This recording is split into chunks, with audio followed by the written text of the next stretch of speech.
ceritain tentang rumah ini. Kan terasnya kayaknya nih menarik banget ya, buat santai, buat relax gitu.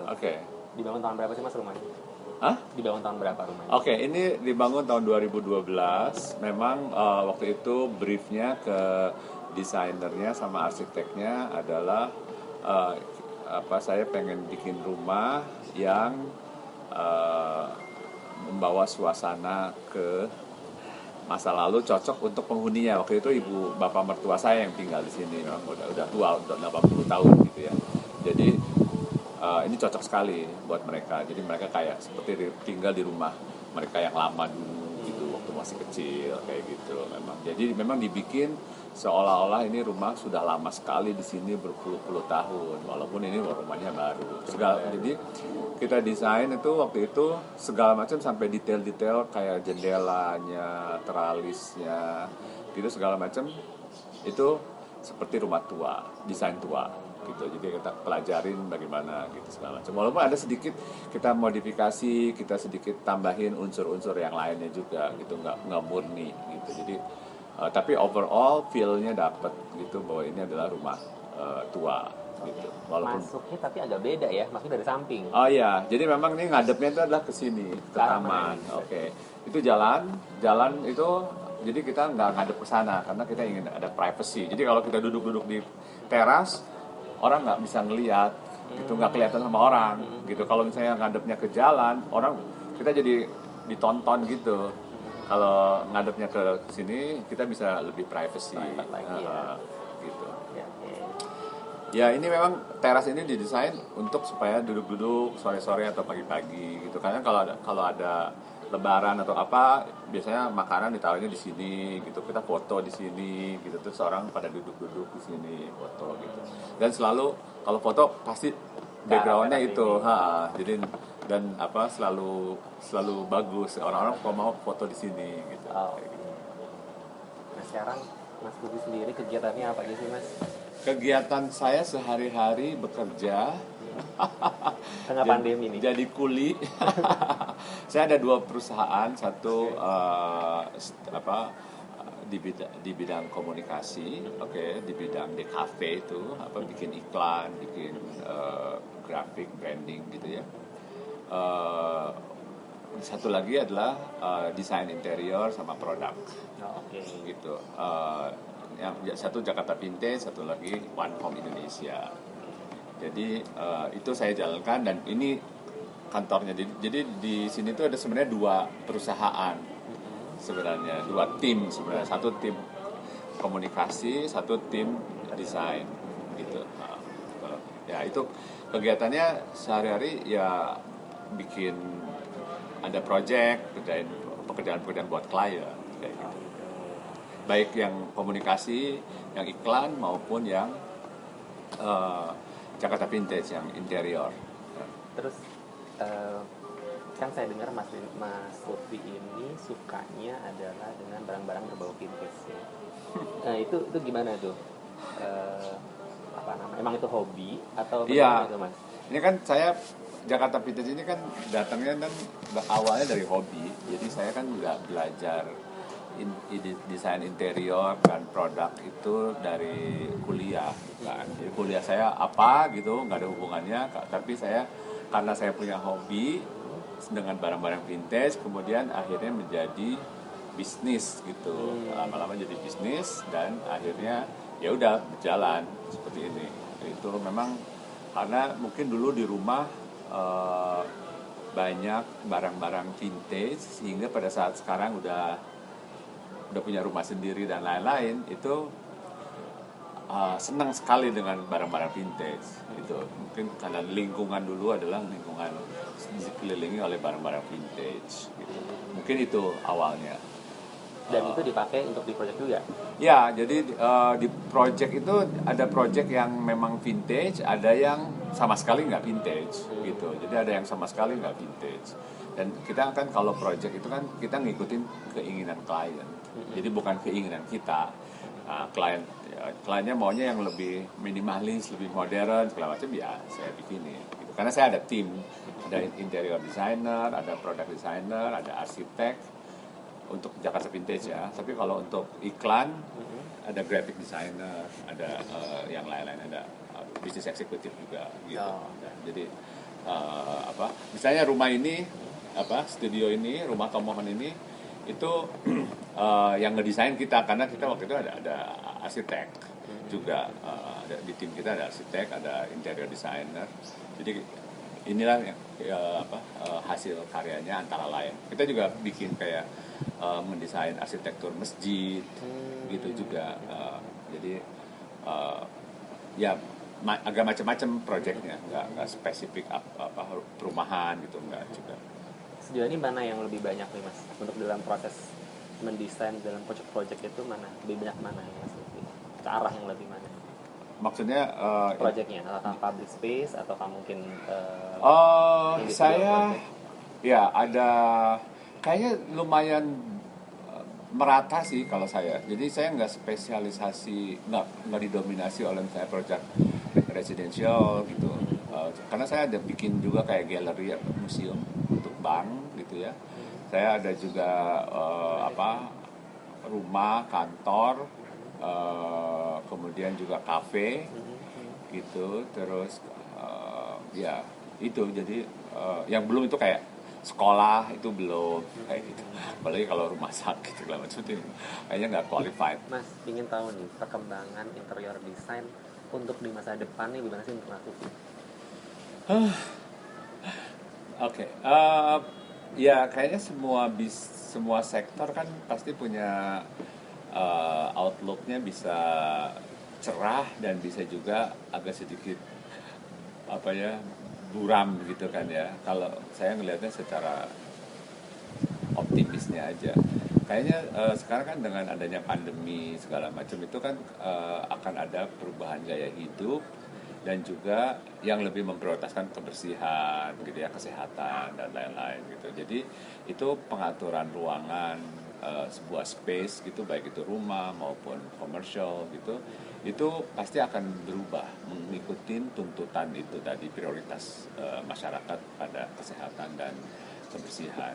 Jadi, nah itu memerlukan jasa interior designer gitu ya, space designer termasuk arsitek juga yang bisa menjawab itu. Dan jadi pasti akan ada banyak renovasi rumah, karena misalnya sekarang atau kantor ya segala macam, tempat pasti di depan begitu masuk rumah atau masuk kafe harus di depannya harus ada tempat cuci gitu kan. Dan dulu di rumah itu kamar mandi itu kita harus ngelewatin satu rumah baru di ujungnya ada kamar mandi gitu, ngelewatin kamar-kamar yang lain segala macam. Mungkin sekarang ditaruh di depan gitu, sehingga begitu masuk ke rumah itu menjadi udah bersih gitu. Jadi kuman-kuman, virus-virus nggak dibawa masuk ke dalam rumah. Antaranya kayak gitu. Kemudian pengaturan jarak ya. di dalam pun ya. Di dalam sekarang juga kan duduk kita berjauh-jauhan. Ya betul. Kayak misalnya di rumah mesin cuci gitu, itu juga mungkin di kamar mandi.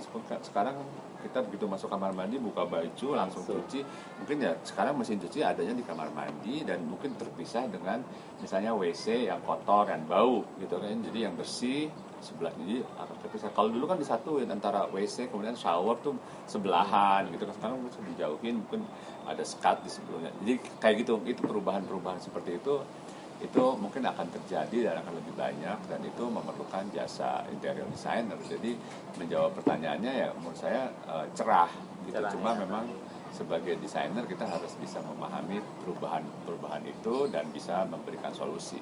Pola hidup ya Mas ya? Ya, karena perubahan gaya hidup. Oke, nah itu kalau untuk mahasiswa nih Mas yang baru mungkin baru masuk pada saat pandemi, atau kemarin yang juga baru setahun kemarin masuk pendidikan interior design pada saat pandemi, ini apa sih yang harus dipersiapkan oleh mereka? Ya kayaknya sih kita harus bukan hanya mahasiswa sih, sebenarnya semua juga harus lebih social consciousness, kesadaran terhadap apa yang terjadi di masyarakat. Itu kita harus mengikuti dan harus paham dan harus mencoba mencari solusinya. Jadi jangan sampai kita isolated atau asyik dengan diri sendiri gitu, sehingga tidak tahu apa yang terjadi di luar gitu. Jadi karena dengan mengikuti apa yang terjadi di luar, kita bisa pada saat kita misalnya diminta untuk mendesain sebuah space, kita udah tahu kira-kira insight-nya apa aja gitu. Nah kalau misalnya kita punya insight-insight yang bagus dan kita tahu apa yang terjadi dan lain-lain, itu kita bisa memberikan solusi kepada klien, atau misalnya ini tugas gitu ya, kita bisa kasih menyelesaikan tugas dengan baik gitu, dan bisa menjawab segala kemungkinan permasalahan dan pertanyaan gitu. Jadi saran saya kepada mahasiswa misalnya ya, itu kita harus updated gitu ya dengan perkembangan apa yang terjadi. Kita harus banyak tahu dan banyak bisa. Jangan sampai jadi serba nggak bisa dengan alasan sorry saya nggak diajarin sih di kampus, sorry di dosen saya ngajarinnya cuma ini gitu ya, karena dosen juga bukan Superman ya. Jadi kita harus banyak belajar sendiri gitu kan, apalagi sekarang semua informasi ada di internet ya, bisa semua kebisaan. Misalnya mahasiswa DKV tapi bisa jadi fotografer, bisa jadi videografer, bisa mengoperasikan kamera dan lain-lain. Itu kegunaan yang sangat bagus, walaupun mungkin nggak diajarin gitu. Jadi nggak ada alasan misalnya sorry saya nggak bisa ini, nggak bisa itu gitu. Jadi itu yang harus dipelajarin oleh mahasiswa di luar kampus. Jadi banyak bisanya, banyak gaul itu bukan ngafe, ngopi berjam-jam ngobrol nggak jelas, tapi bagaimana kita membangun networking gitu ya, bagaimana kita kenal dengan banyak profesi, banyak bidang, sehingga wawasan kita lebih luas gitu. Itu akan membantu kita untuk pada saat kita mengaplikasikan ilmu kita gitu ya. Jadi nggak hanya kita belajarnya tuh hanya interior design aja gitu. Tapi misalnya nggak pernah datang ke pameran lukisan, nggak pernah nonton kafe, musik, peristiwa event-event budaya segala macam, nggak pernah ketemu sama di luar mahasiswa interior design ya, dan nggak tahu juga siapa desainer yang betul kompeten gitu. Iya. Jadi kita harus memperluas wawasan. Jadi saya selalu kalau di kampus ya, kalau ditanya kayak gitu, banyak piknik. Iya, benar. Banyak jalan-jalan, banyak traveling, banyak melihat, banyak baca, banyak mengunjungi tempat-tempat baru, ketemu orang-orang baru, melihat budaya-budaya baru. Itu akan memperluas wawasan, itu memperkaya referensi. Dan bergaul juga di lingkungan interior design ya Mas ya? Ya itu udah pasti ya di interior design, tapi juga di luar interior design juga harus. Karena kalau enggak nanti kita hanya istilahnya sempit lah wawasannya. Mas Lutfi ini kan bukan dari interior designer backgroundnya ya, tapi mengerjakan proyek-proyek interior design. Apa sih Mas kendala-kendala yang dihadapi di proyek maupun di luar proyek? Oke, yang jelas saya nggak bisa mengoperasikan aplikasi desain ya kayak SketchUp, 3D Max segala macam, saya nggak bisa gitu kan. Tapi kemudian yang saya juga nggak bisa adalah skala-skala gitu ya. Walaupun lama-lama kita tahu jarak antara furniture ini paling hallway itu paling minimal 1,5 supaya orang nggak nggak sempit, nggak tabrakan dan lain, itu udah tahu lah segala macam. Tapi skala-skala yang lain yang lebih spesifik ya saya tidak menguasain gitu. Tapi jadi yang saya pelajari dan saya mungkin bisa adalah yang lebih umum gitu ya, common sense gitu, kayak flow gitu ya. Kemudian juga komposisi gitu, itu saya warna itu nggak ada masalah segala macam gitu. Tapi begitu masuk ke technical, misalnya gambar kerja, nah itu saya nggak bisa gitu, itu kendalanya gitu. Makanya saya di support sama tim interior designer, product designer, arsitek gitu dalam perusahaan saya gitu. Jadi saya bisa terbantu. Tapi kayak konsep kemudian storytelling, arahan desain dan lain-lain itu emang dari saya karena ya saya senang Dari menyenanginya. mana tuh dapatnya Mas? Gitu? Hah? Dari mana bisa dapat ide-ide gitu? Kita selalu mendapatkan insight dari masyarakat, dari konsumen, gitu kan. Nah dari situ, nah itu praktek yang sama yang saya terapkan di interior design juga. Jadi sebelum misalnya saya datang dengan konsep, gitu ya, saya akan mencari insight dulu dari kliennya, kemudian dari kalau bikin rumah dari lingkungan rumahnya, gitu kan. Kemudian kliennya itu misalnya karakternya seperti apa, preferensinya seperti apa, kebiasaannya seperti apa, itu saya pelajarin dulu. Baru dari situ kan kita bisa lihat dari penampilan klien kira-kira dia tuh seleranya seperti apa, dari ngobrol-ngobrol dengan klien segala macam, intens segala macam, kita bisa tahu kira-kira dia gayanya seperti apa, kebiasaannya seperti apa, kayak gitu-gitu.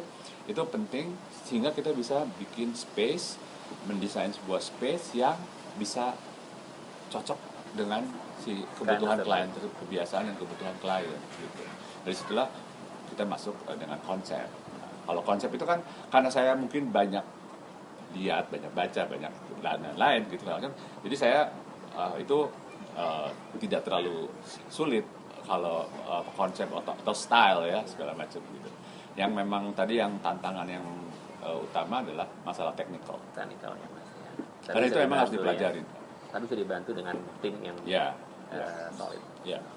Oke Mas, terima kasih sekali nih waktunya. Libur-libur, saya masih diberi waktu untuk banyak-banyak main sama Mas Lutfi. Terima kasih juga waktunya udah datang ke sini untuk ngobrol-ngobrol sama saya, dan semoga sharing saya ini bermanfaat buat teman-teman semua, mahasiswa maupun bukan mahasiswa.